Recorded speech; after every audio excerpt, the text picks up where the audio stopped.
Tropical Storm Florence, now spinning some 1,500 miles from North Carolina's Outer Banks, is forecast to be a dangerous major hurricane near the southeast U.S.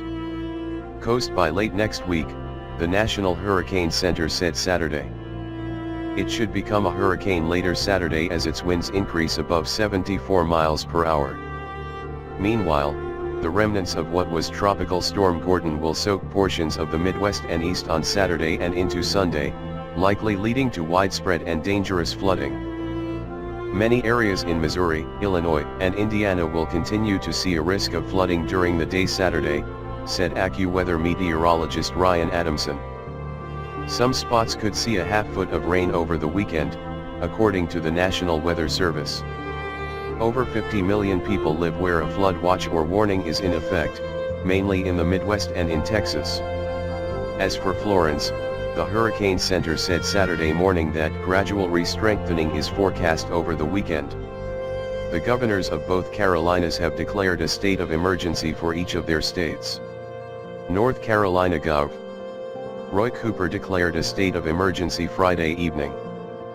Cooper said it's too early to know where the storm will go, but residents should use the weekend to prepare for the possibility of a natural disaster.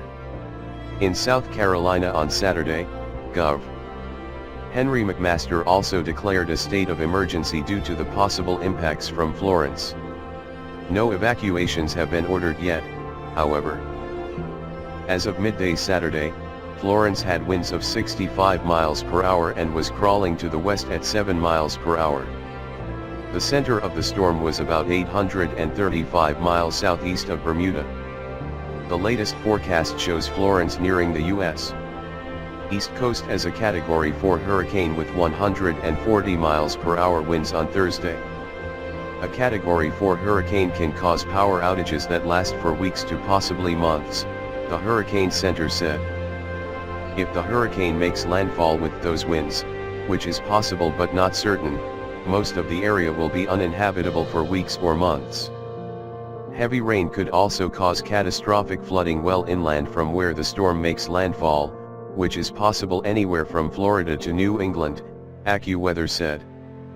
The Weather Channel said that all interests along the U.S. East Coast from Florida to New England should monitor closely the forecast of Florence. If you live in a hurricane-prone location, make sure you have a preparedness plan in place now, before any watches or warnings are issued. The Hurricane Center warned that swells generated by Florence are affecting Bermuda and will reach portions of the U.S. East Coast over the weekend. These swells are likely to cause life-threatening surf and rip current conditions. Two other systems, Tropical Storm Helene and Tropical Depression 9, are also spinning in central and eastern Pacific Ocean. While Helene may not affect land, the tropical depression is forecast to strengthen to Hurricane Isaac and potentially hit the Caribbean later next week.